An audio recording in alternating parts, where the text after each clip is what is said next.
புதுச்சேரியில் கடந்த ஆண்டு டிசம்பரில் நடைபெற்ற பாமகவின் பொதுக்குழு கூட்டத்தில் கட்சியின் இளைஞரணி தலைவராக முகுந்தனை நிறுவனர் ராமதாஸ் அறிவித்தார்.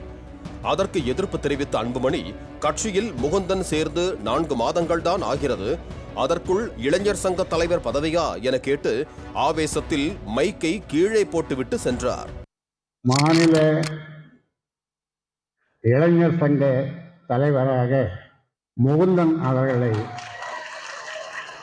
அறிவிக்கிறேன். அன்புமணிக்கு உதவியாக எனக்கா? ஆமாம், எனக்குலாம் வேணாம்.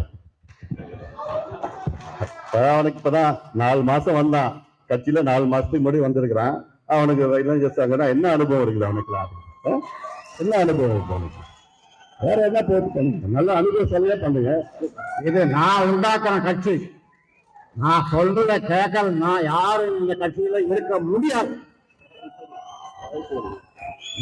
என்ன சரின்னா சரி போ. அப்போ அந்த சம்பவம் முதலே கட்சியில் இருவருக்கும் இடையே சலசலப்புகள் நிலவி வந்த நிலையில் அன்புமணியை கட்சியின் தலைவர் பதவியிலிருந்து நீக்குவதாகவும் தாமே அப்பொறுப்பில் செயல்படுவேன் என்றும் ராமதாஸ் அறிவித்தார்.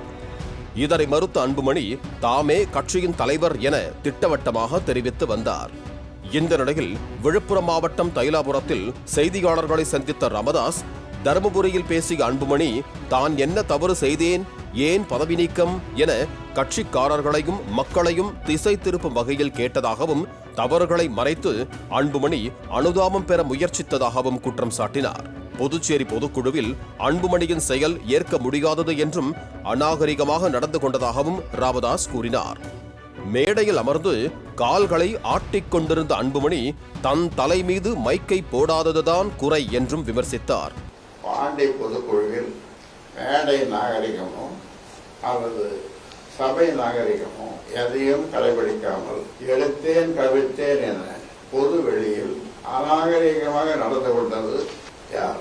முகுந்தனை இளைஞரணி செயலாளர் என்று வீட்டில் எனக்கு உதவியாகவும் கட்சியில் அன்புமணிக்கு உதவியாகவும் இருக்க முகுந்தனை நியமனம் செய்தேன்.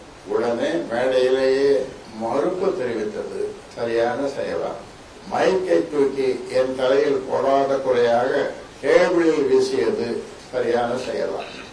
கட்சியின் மூத்த நிர்வாகிகளை அன்புமணி மரியாதை குறைவாகவே நடத்தி வந்ததாக விமர்சித்த ராமதாஸ், மறைந்த காடுவெட்டி குருவை கூட அவர் உரிய மரியாதையுடன் நடத்தவில்லை என்றார்.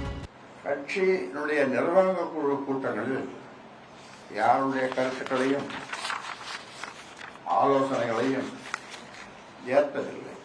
அதே மாதிரி மாவீரன் குருவை நிழல் அறிக்கையின் போதும் பிற நேரங்களிலும் கீழ்த்தரமாக நடத்திய விதம் ஏற்றுக்கொள்ளத்தக்கது அல்ல. இன்னும் பல. இந்த ஆண்டு பொங்கல் சமயத்தில் குடும்பத்துடன் அனைவரும் வீட்டில் அமர்ந்து முகுந்தன் விவகாரம் பற்றி பேசிக் கொண்டிருந்த போது, உன் 2வது மகளை இளைஞரணி தலைவராக்கி இருந்தால் நீ சும்மாதானே இருந்திருப்பாய் என அன்புமணியிடம் அவரது தாயார் கேட்டதாகவும், அப்போது அவர் மீது அன்புமணி பாட்டிலை தூக்கி வீசியதாகவும் ராமதாஸ் குற்றம் சாட்டினார். பொங்கல் சமயத்துல குடும்பத்தில் எல்லாரும் உட்கார்ந்து முகுந்தன் சமாச்சாரத்தை பேசினாங்க.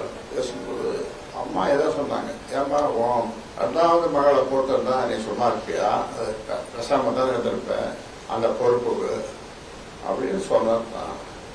அங்க உட்காந்து பாட்டில தூக்கி அம்மா மேல அழைச்சான். நல்ல வேலை அவங்க மேல படல, செலுத்தல பட எதுக்கு சொன்னதெல்லாம் சாம்பிள். 2024 மக்களவைத் தேர்தலில் அதிமுக கூட்டணி வேண்டும் என தாம் கூறிய நிலையில் அன்புமணி பாஜகவுடன் கூட்டணி அமைக்க வேண்டும் என்றதாக அவர் தெரிவித்தார். இயற்கையான கூட்டணியான அதிமுகவும் பாமகவும் சேர்ந்து போட்டியிட்டிருந்தால் பாமக 3 இடங்களிலும் அதிமுக 6-7 இடங்களிலும் வென்றிருக்கும் என்றும் ராமதாஸ் குறிப்பிட்டார். எடப்பாடி பழனிசாமியிடம் பேசி கூட்டணியை தாம் உறுதி செய்திருந்த நிலையில் அன்புமணியும் சௌமியாவும் திடீரென தைலாபுரம் வந்து பாஜக கூட்டணிதான் வேண்டும் என கேட்டு ஆளுக்கொரு காலை பிடித்து அழுததாகவும் ராமதாஸ் கூறினார். பாஜக கூட்டணி வேண்டாம் என்றால் தாம் கொள்ளி போட வேண்டும் என அன்புமணி கூறியதாகவும் ராமதாஸ் குறிப்பிட்டார். இந்த கால அன்புமணி பிடிச்சினால இந்த தொடைய அந்த பக்கம் அன்புமணி மனைவி சௌமியா இந்த காலில் பிடிச்சின்னு 2 பேரும் அழறாங்க. எதுக்கு அழறாங்க? பிஜேபியோட கூட்டணி போகணும். நான் ஒன்றும் என்னால் ஒன்றும் ரொம்ப நேரம் அழறாங்க. என்னால் ஒன்றும் சொல்ல முடியல. அப்புறம் அன்புமணி வாயிலிருந்து ஒரு உதிர்ந்த முத்துக்கள் சொல்லுவாங்கல்ல, அந்த உதிர்ந்த முத்துக்கள் உதிர்ந்தது. இதை ஒத்துக்கணும்னா நீங்க தான் எனக்கு கொள்ளி வைக்கணும். தேவைப்பட்டால் தன்னால் பொதுக்குழுவை கூட்டி அன்புமணியை கட்சியை விட்டு நீக்க முடியும் என்றும் ராமதாஸ் எச்சரிக்கை விடுத்தார். முன்னதாக கட்சி விவகாரம் தொடர்பாக தொண்டர் எழுதிய கடிதத்தை ராமதாஸ் உத்தரவின் பேரில் பதற்றத்துடன் தடுமாறியபடி படித்த நிர்வாகி ஒருவர் திடீரென தன்னால் அதனை முழுவதும் படிக்க முடியாது என கூறி கடிதத்தை ராமதாஸ் அருகே வைத்துவிட்டு நகர்ந்தார். தைலாபுரம் பணியூர் என்று வெற்றி பிளந்து விட்டீர்களே.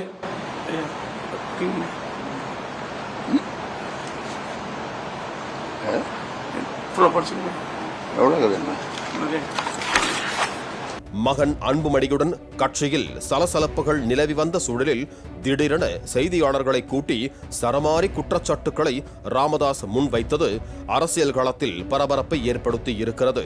இதனிடையே சோழிங்கநல்லூரில் உள்ள திருமண மண்டபம் ஒன்றில் பாமக நிர்வாகிகளை அன்புமணி சந்திக்க உள்ளதாகவும் அவர்களுடனான ஆலோசனைக்கு பிறகு மாவட்ட வாரியாக சுற்றுப்பயணம் செல்ல திட்டமிட்டிருப்பதாகவும் தகவல் வெளியாகியுள்ளது.